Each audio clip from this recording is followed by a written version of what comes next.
privilege, but it's an honor to be in your company. And I really have enjoyed following your work for many years. And like most scholars in the ancient theological field, I have all kinds of questions I would like to ask Zecharia Sitchin. You mean my books did not make it all clear? Well, yes, it made it all clear, but I've got a few more questions yet. Okay, we'll do our best. First of all, the word Yahweh, one of the words are names of God in the Hebrew. Is this to be understood as a proper name, or is Yahweh, in fact, in Hebrew, describing something? It is a descriptive term. This is what I thought. Yeah, it's not the proper name. And could you explain to me exactly what it is describing? It is usually translated, I am who I am, something like that. But more accurately, the tense, which in Hebrew it says eheyeh, asher eheyeh, is a future tense. And therefore it means I will be whoever I will be, in context of the whole biblical tale, and with a throwback to the Sumerian information that I provide in my books. It really means I can be whoever I choose to be. And this is explained in my latest book, Divine Encounters, who really God with the capital G was, is, and will be. Yes. That, I think, is a very important point that Christians need to understand, because so many Christians today, especially fundamentalists, have a set concept in their mind, a pat religious belief system, and it does not seem to fit with the ancient and original Hebrew. And that's why I'm mostly concerned with establishing what did the original Hebrew words mean, and try and get a better handle on where we're going in our Western world religion. There was a professor I heard once talking about Yahweh and why I was interested in it, and he said it also implied stored power that when it is released, it has something to do with power being released, the creative power being released. Does that? Well, that would not flow from this term, Yahweh. That is whatever, an expansion into this particular professor's theology or beliefs. But obviously, if you contemplate, first of all, with the logic that God granted us, God with the capital G, you would say the following. Well, here we are on this planet called Earth by us, and intelligent life evolved here, according to the Sumerians, helped along a little by the Anunnaki from Nibiru, but there was evolution, which is, by the way, described very scientifically in the first chapter of Genesis. All those who think that there's a contradiction between Bible and evolution are totally wrong. So here we evolved, and we philosophically and otherwise say there is God, a creator of heaven, of earth, and of everything here. Now we say maybe there was, there is, there could be definitely life on Mars, another planet. Another question is, let's say so. Let's say that some beings evolved on Mars with our mental capacity. Did they have their own God? In other words, is there God of Earth and God of Mars and God of another planet? Now you say, no, that doesn't make sense. There must be one God, whatever we mean by that, of our whole solar system. Earth, Mars, doesn't matter. You say, okay, now we are discovering, which was logically, mathematically presumed before, we are discovering that there could be other solar systems and other planets around other stars or suns, and life could have evolved there. And Zecharia, Sitchin, and Jordan are sitting and discussing this whole issue. And they say, well, yes, that solar system where the seventh planet exists, etc., they have their God, their creator of... But we have our God. In other words, each solar system has a creator. Does this make sense? No. So you end up, if you really have an open mind, with saying there must be one power, to use the term that you mentioned from that professor, one power, one creator, one God, whatever we mean by that, that created everything, and not only created, in my opinion, but even determined the course of events from beginning to end, and not only in faiths like as ours, but at the end of my book, Divine Encounters, I give a translation of a Hebrew prayer, which is called the Lord of the Universe, which clearly says that this concept of Lord of the Universe, not of a solar system, not of a planet, was there before anything began, and will be there after everything ends. And, you know, a conference dealing with catastrophes might as well hear this, what I'm saying. Yes. That God will be there even after the last catastrophe. Yes. So this is really the concept of God. Now, how does it fit in with the Sumerian tales of Anunnaki, who came here from another planet in our own solar system? How does it dovetail with the tales in the Bible? It dovetails by saying that this entity, whether it has a shape, whether it has a form, I don't know, acts through emissaries. And this is the meaning, according as I understand it and expound it in the book in the last chapter, this is the meaning of what God answered Moses. He says, I can be whoever I want to be. So I can be Enlil, I can be Enki. Makes sense to me. Because they are only my emissaries. Yes. And this, I think, is the real truth of what we have to understand from the Bible. Yes. I attended a lecture once with Lee and Vivian Gladden, who I think I had mentioned before to you in passing, that wrote a book about the same subject. I think it was called Heirs of the Gods, where they talked about the celestials or the extraterrestrials or whatever, and they made the point that there were only two scriptures in the Bible, both Old and New, where the word God implied a divine, overshadowing, creative force in all creation, as opposed to all the other places, except those two, that talked about Elohim, which was different from the word... These are gods with a small g.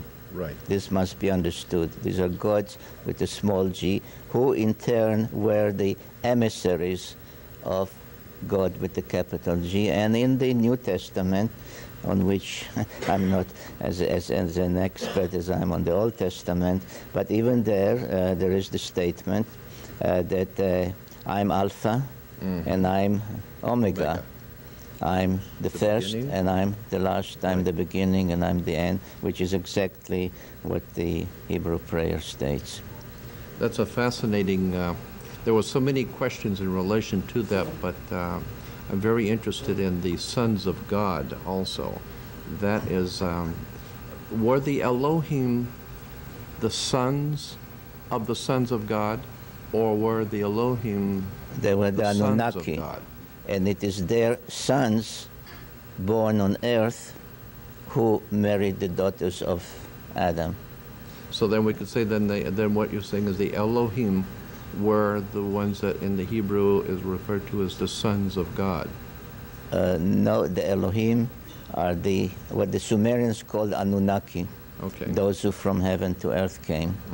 They are Elohim in the Bible. Indeed, when you encounter this term, and mostly in connection with the so-called pagan gods that are also called Elohim in the Bible.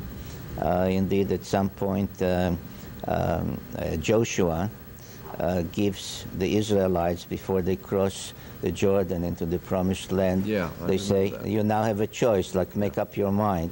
Do you want to follow the Elohim of Egypt? Do you want to follow the Elohim of Mesopotamia? Or do you want to follow Yahweh as the monotheistic concept of one God that rules, controls, designs, etc., everything?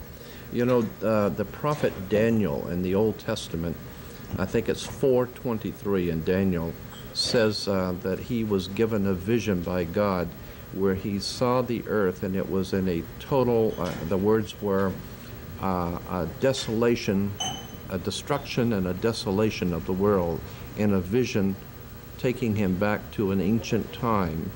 Can't remember exactly how the words were in Daniel, but that reminded me of Genesis 1:2, where it says that God created the heavens of the earth, or Elohim created the heavens of the earth, and the earth I raise was, my hand yeah. to tell you that. I mean, indirectly, you raise a very, very fundamental question for biblical scholars, and thus for theologians. In Hebrew, the sentence, the verse says, Bereshit, which is translated in the beginning. Elohim, God, created the heaven and the earth. And many, many theologians, for generations, even goes back to Talmudic times, you know, even the time of the temple, the second temple, asked how could it be that the story of creation, of beginning, starts with the second letter of the alphabet, the bet, the beta, the B, and not with the first letter of the alphabet, the aleph, the alpha. It just beats logic, beats your beliefs. And what I show in my book, the latest one, Divine Encounters, is that if you add the aleph, which may have dropped somewhere along the rewritings, etc., of the Bible, it becomes that not Bereshit, Av Reshit, the father of beginning, created Elohim, the heaven and the earth. Oh, okay.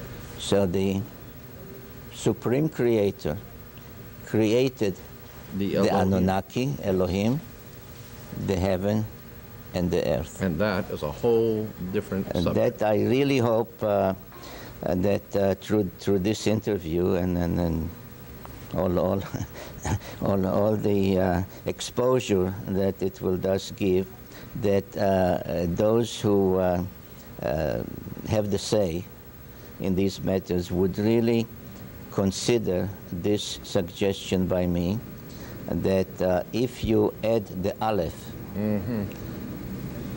you give a whole new dimension to this first sentence of the first book of the Bible. Very, very interesting, very important, I feel. The second scripture, where it says, and in that time God created the heavens and the earth was without form and void.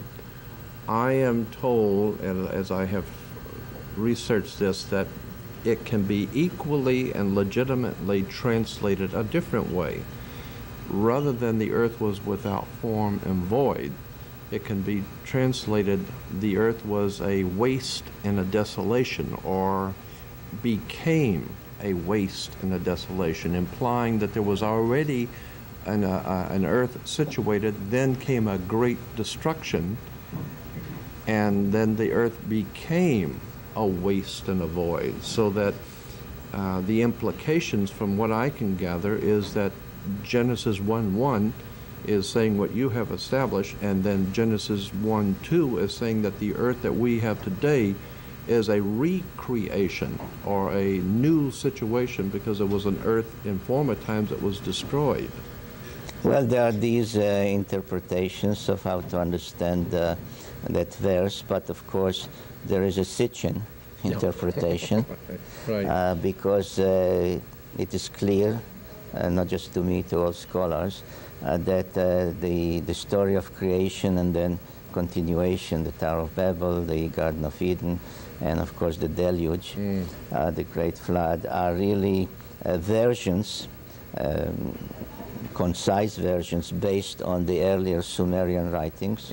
People have to remember that Abraham was a Sumerian, and therefore if these are versions of the Sumerian epic of creation and Nomailish, then the words Tehom Rabbah, which are translated as chaos and all the other terms that you have mentioned, really refer to Tiamat, Rabbah, Tiamat the great Tiamat, and therefore it is precisely what the Sumerian texts say, that there was another planet and that perished in the celestial battle and the collision, and therefore the interpretation that you mentioned, though it is not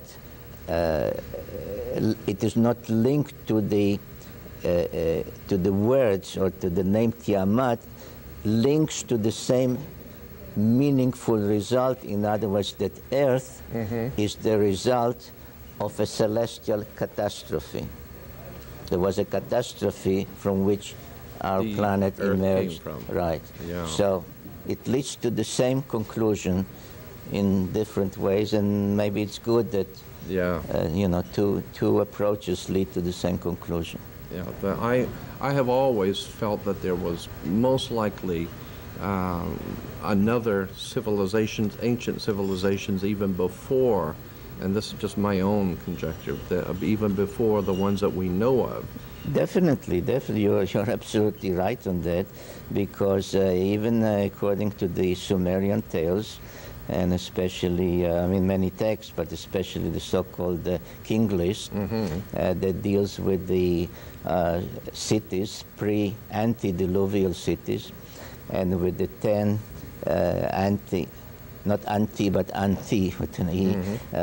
preceding the deluge, 10 rulers, which some compare to the 10 patriarchs in the Bible before the deluge.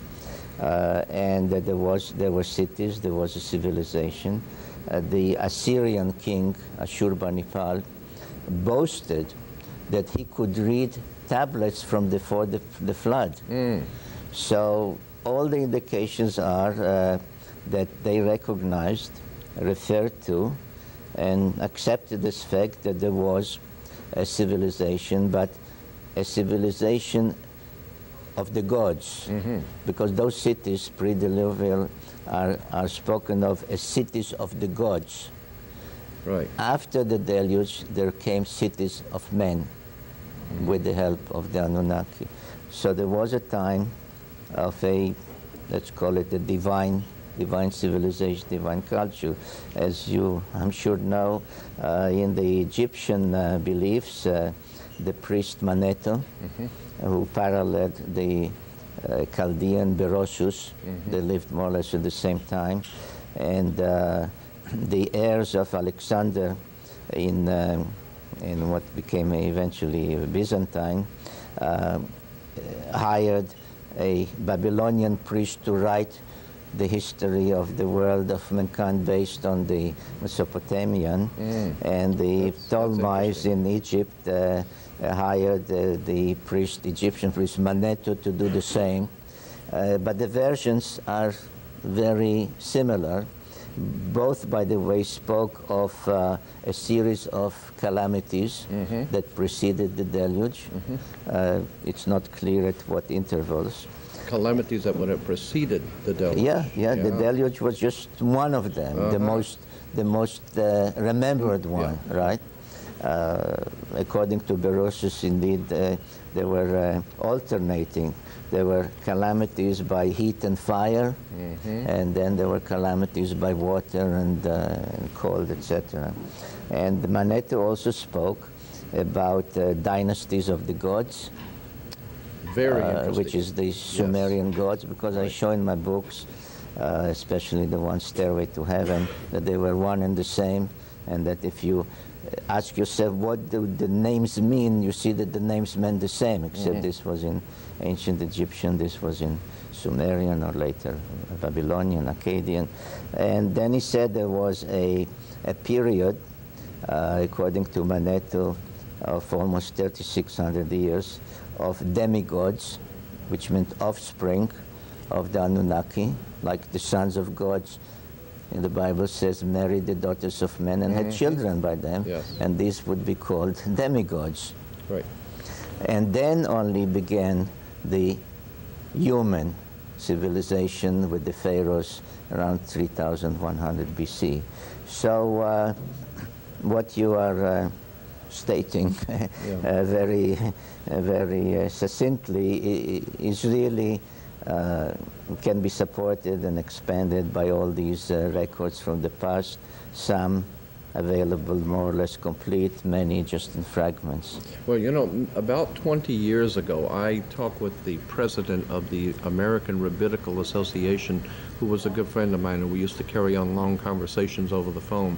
And I asked him about, in Genesis 9, I believe it is, where this is after the flood of Noah's day, God says to Noah to go forth with his sons and daughters, sons and wives, and go forth and multiply and replenish the earth. Re obviously means do again. Right. And yes, that's understood. It was to, and obviously to redo the earth because God had destroyed so much of the life. But then again, if you go back, as I said to him, if you go back to Genesis 1, I believe it's 28, where God creates Adam and Eve, and he's telling the original couple to go forth, reproduce, and replenish the earth. Do it again. No, the word again does not appear there. It says, Pru rvu mal'u et haaretz. Be fruitful in terms of having offspring. Revu, multiply, and fill the earth. But it does not have replenish? No. Well, in the original, in some of the Bibles, not regarding Adam. Well, yeah, that's what that was these the are question. the dangers of translations. I know. The translators really interpret. Yeah. No. There are so many questions I know that I have wanted to ask in relation to the word El, El being one of the, was El in fact a Hebrew word as such, or was El existing before the Hebrew language? El is the Hebrew for what, Hebrew stems from Akkadian. Okay. All Semitic languages stem from Akkadian. Canaanite, Phoenician, Moabite, etc., stem from Akkadian, which was the language that came after the demise of the Sumerian civilization, a little before, and Babylonian, Assyrian. Right. So when I read an Assyrian text, it's almost like Hebrew. I mean, not exactly. There are dialects and so on. So, so the Hebrew word El, which is usually translated God or divine being, really is from the Akkadian Ilu, ILU. ILU, yes. ILU. Yes.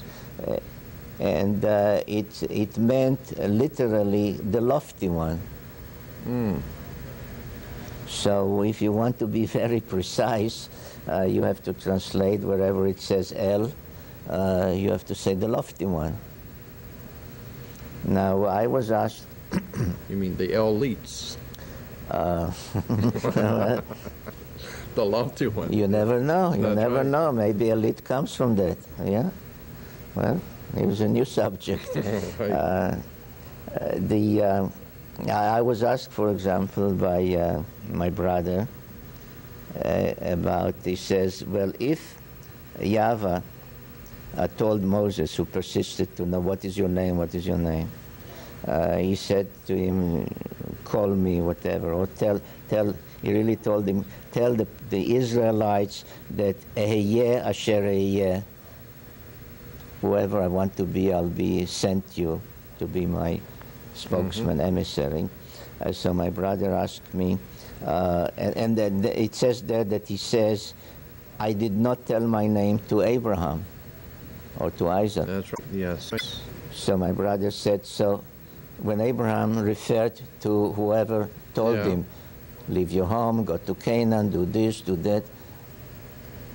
Who was he talking to? No, when he went to his wife, when he went to Isaac and said, I'm supposed to take you to Mount Moriah. Who did he say? Who did he say told me that? Yeah. Good question, if he had no name.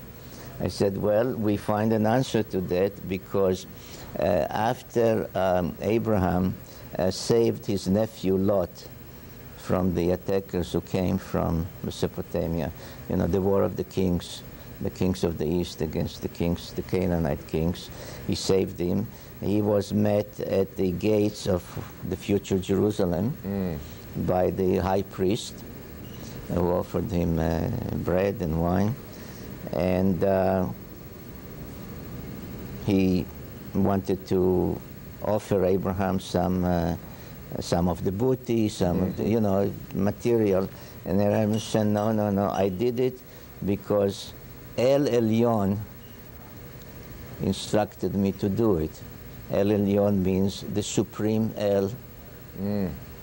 Not the lofty one, which would be an Anunnaki, but the one who is above them, which takes you back to God with the capital G, etc., etc. I'm so very appreciative of your time, but I really have to ask you something that's important to me. In my particular work in examining the occult or hidden symbolism in our modern day religious and political movements, I became fascinated about 20 years ago with the symbol of the sun as it is used by the secret societies, the fraternal orders, and especially in our political and religious symbolism today. It was fascinating to me that the sun, when you brought up that what we're talking about, or it was, I guess David Talbot even talked about the sun being Saturn, but the sun has been used, that sun symbol with the winged sun, you brought out was the symbol of the Anunnaki? The symbol of Nibiru, of the so-called 12th planet. All right, so that implies... Because as I showed you on these monuments, which I showed just two of them, I could choose many more.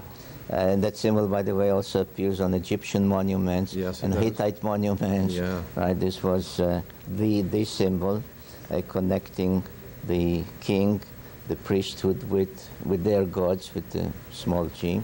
That was the symbol of the planet. And as I showed on the same monument, which gives the 12 members of the solar system, you definitely see the sun, you know, with its rays, totally separate, and the symbol of the what's called the winged disk. And Earth. Okay. So you see them simultaneously together.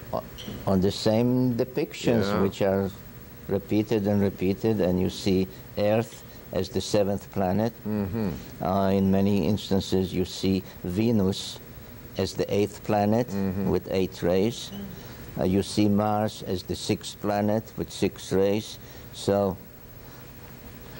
everything corroborates what I've written. Well, the sun, as I said, is a particularly important symbol to me because I see it in so many political and religious depictions and symbols.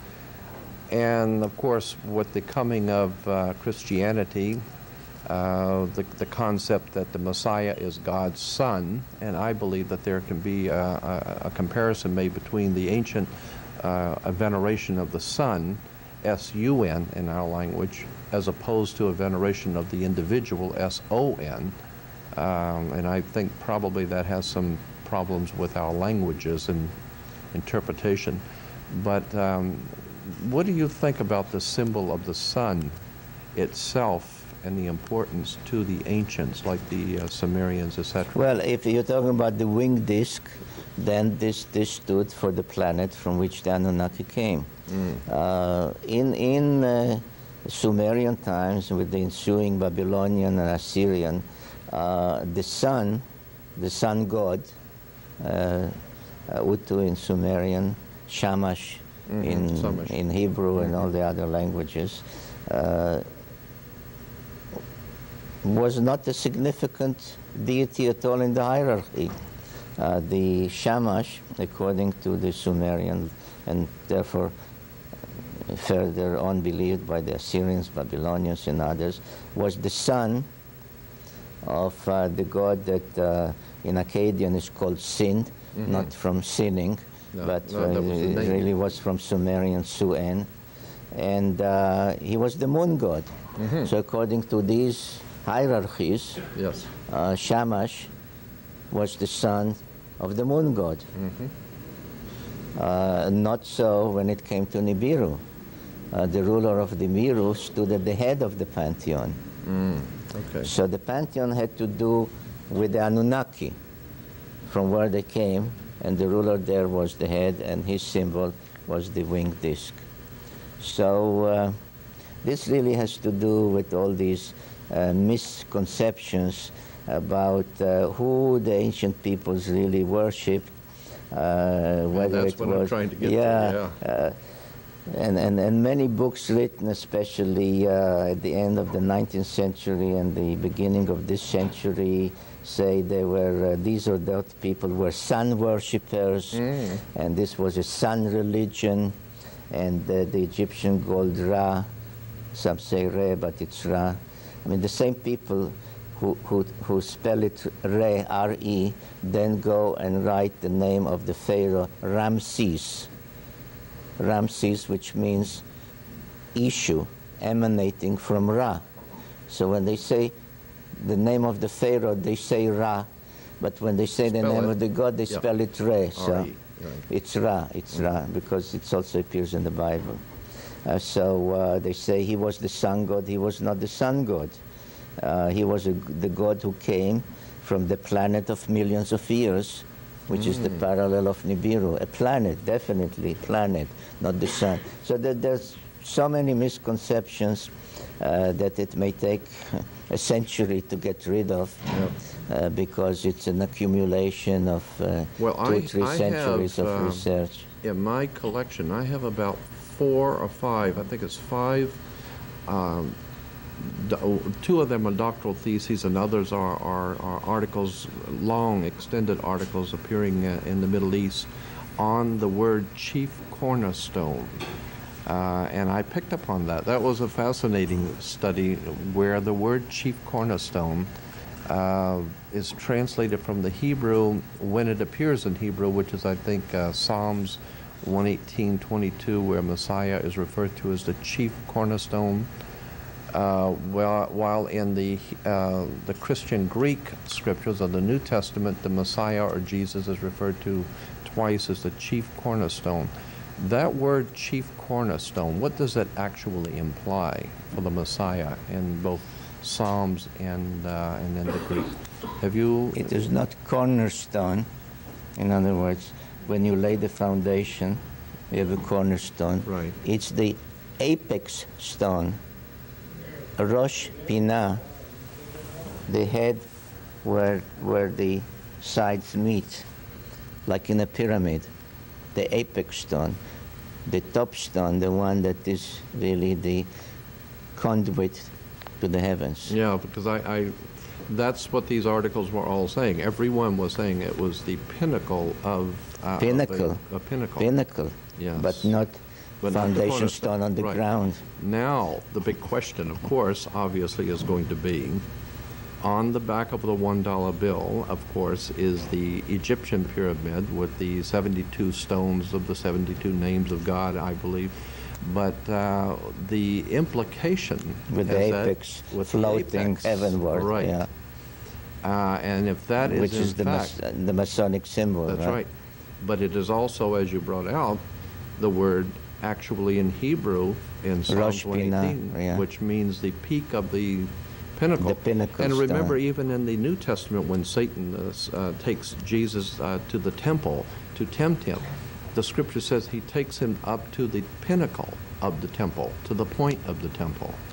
I am totally sure that there's a lot of symbolism that the early. Yeah. That I the think early we should ones- rewrite the Bible Yeah. in English, not in Hebrew. That's very important As a to matter of me. fact, I was thinking about a new translation based on my understanding of I think that would be absolutely important for so many people in the Western world to get a better grasp on the symbolism, the implications of the original words, where they came from, and just get a new understanding from where all of this came. well, with your help. Yes, I would love to May do come that. to be. Is there anything else you might tell us about that symbol of the pinnacle or the chief cornerstone, and how that might be of importance to us, particularly in this time that we're living, when everyone seems to be especially in the Christian world, looking for the Messiah? What would be your thoughts on the concept of the Messiah being the chief cornerstone, the coming back, God's You don't think kingdom? I'll be drawn into that? No. I don't. No. Oh, okay. You tried. But Okay. no. All right. Because I will go on record as saying I think that there is an entire story here that needs to be looked at. This whole concept of a coming kingdom of God, the messianic kingdom, the chief cornerstone, the ancient gods. There seems I to think be. that the literal translation, even from the New Testament, is not just the second coming, the second, but the return of the kingdom of heaven, right? Yes, return. That brings us to probably To the conclusion of this interview. well, the planet Nibiru. Is there anything I can have you say concerning the return of Nibiru that you? Not yet, but Okay. I promise you another interview I promise. when I can speak about it. Let me again say that it is not only a pleasure but an honor to be with you, and I Well, do very much appreciate your time. It's always a pleasure to be interviewed by someone who knows almost as much as I do. I leave a little for myself. You are a giant, Thank you. and I Thank you, appreciate your Jordan. time. Thank you very much. Bye-bye. And thank you very much for watching. This is Jordan Maxwell.